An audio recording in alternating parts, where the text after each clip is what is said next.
Hi everyone. Today I want to talk about Java data types in this video. This is the first topic of Java building blocks. While programming, we write codes that making some tasks, and these operations uses some data by updating or consuming. So two main concepts of programming are the data and operations. Because of this, so many programming books first introduces data types and then operators.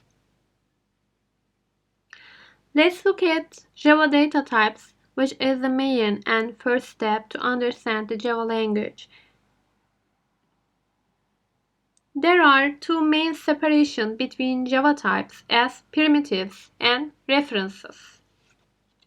Primitives are built-in data types, and new primitive could not be added by programmer to the language. References are classes, and new references could be added to language or your code.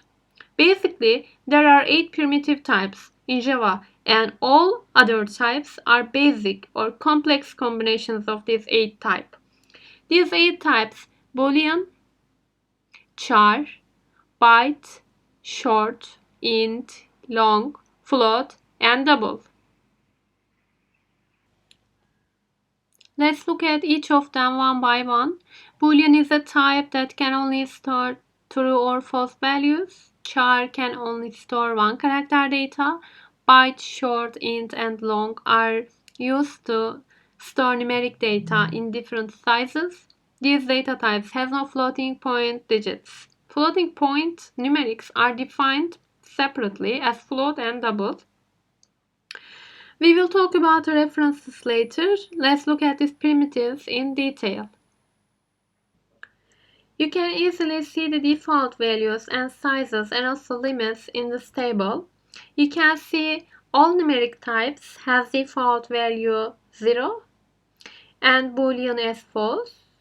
Char also has 0 value. And byte is the easiest one to memorize its size because it stores 8 bits. That is 1 byte actually. The order is byte, short, int, and long. You can multiply the sizes by 2 when the data type is changed.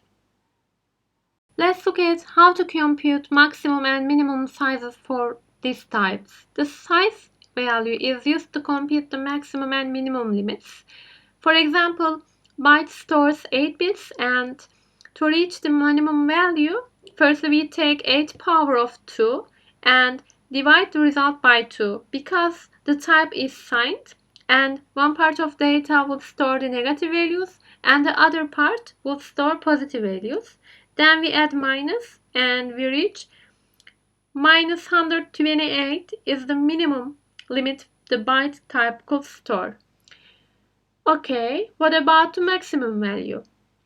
We should minus 1 from this value because we have to take 0 into account in this case, and we reach 127 as the maximum value for byte.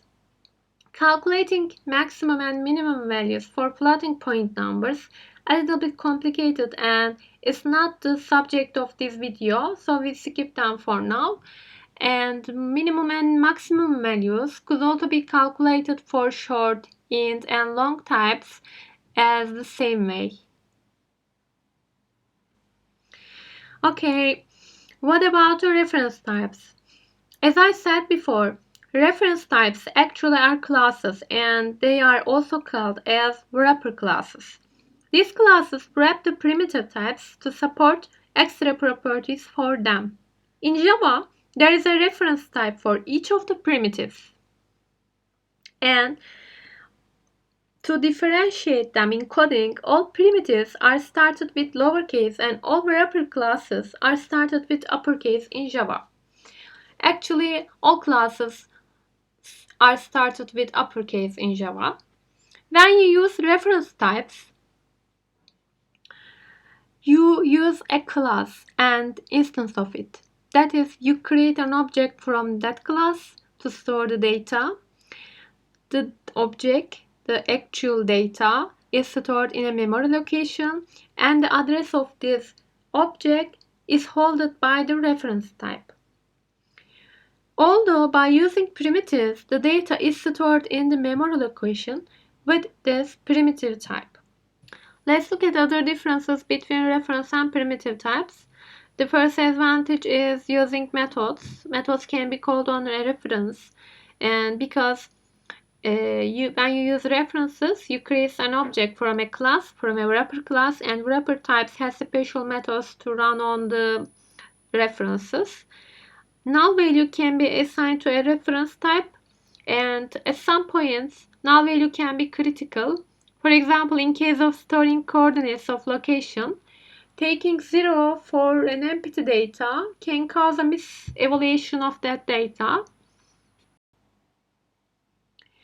As I said before, to use wrapper classes instead of primitives, we have to create an object from that classes, and when we use so many references and objects, memory usage will increase during executions. Then Java garbage collector will be run in order to delete the unused objects from the memory. In some languages, developers manage memory usage, but in Java, memory management is done by Java itself. When the Java recognizes the available memory is decreasing, it runs garbage collector. This is a good practice because managing memory would be extra task for developers and also a difficult task. When the garbage collector is run, all the threads would wait to complete the tasks and no other operation will be run during garbage collection process. This can be resulted in a little bit of latency in your code. So, although the advantages of wrappers, they should be used carefully, and we should be aware of that by using primitives, we could not store null values on them, and we should be aware of their default values. Another concept I want to talk about in this video is local variable type inference. Actually, a single video could be prepared for this concept, but I want to give a brief introduction here. var can be used instead of primitives or reference types. It is defined at compile time, and when its value is assigned, its type is inferred from that value at compile time, and this type is used at runtime. New value can be assigned to a variable defined with keyword var without breaking the rule stated before. The variable defined with the keyword could not be initialized with null value because the type cannot be inferred from null value.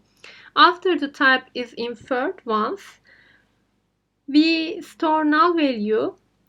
If the inferred type is not primitive, primitive types could not store null values, and we have to assign a reference type to variable defined with var keyword to store a null value later. Another concept related to variables is literals.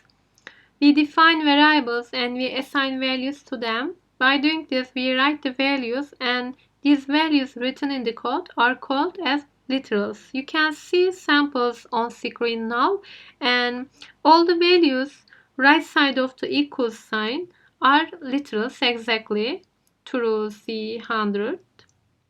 Literals is used in Java to use memory more efficient. I want to share the pool concept while talking about the string type and in another video, but I will inform you for now. Some values could be used from pool without consuming the memory again and again. Java assumes numeric literals are integer as default. If we want to define a variable in another numeric type, we should use some postfix characters. Lower L or capital L can be used to define long primitive or long reference variables, as you see in screen. And same rule is used when defining the floating point literals float. And when you assign a floating point numbers without any postfix, it is assumed as a double. So the difference could be important while assigning values to floating point variables. Without using these postfix characters, the assignment would cause a compilation error. Character and string literals are assigned differently. We use a single quote for char primitive and double quote for string reference. Let's look at using underscore. Underscore can be used in numeric literals to increase the readability of your code. You can separate groups of digits in numeric literals, and you do not have to count all zeros in your literal. You can just use this to separate digits. You cannot place it at the end of the number or start of it. It could be carefully located in floating point numbers because it cannot be next to the postfix characters and or next to the decimal point. It has numerous restricted cases, so you can refer to the Java documentation before using it with the floating point numbers. There are some other subjects important to be explained under data types topic, like autoboxing and unboxing and widening primitives. But these topics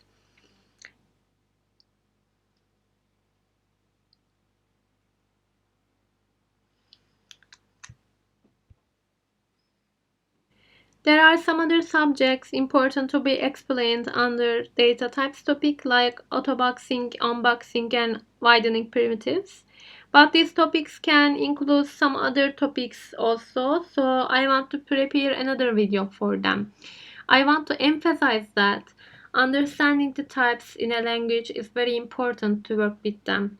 Deciding between primitives and references to store data could be vital if you are working on a latency critical application because it directly affects the memory usage. So far, I tried to explain key points of Java data types. Thanks for watching my content. I'm very happy sharing my knowledge with you. If you like my session, like my video, subscribe my channel and share this video with your friends. Thank you so much again, and do not forget opening notification to be notified for new videos. See you soon.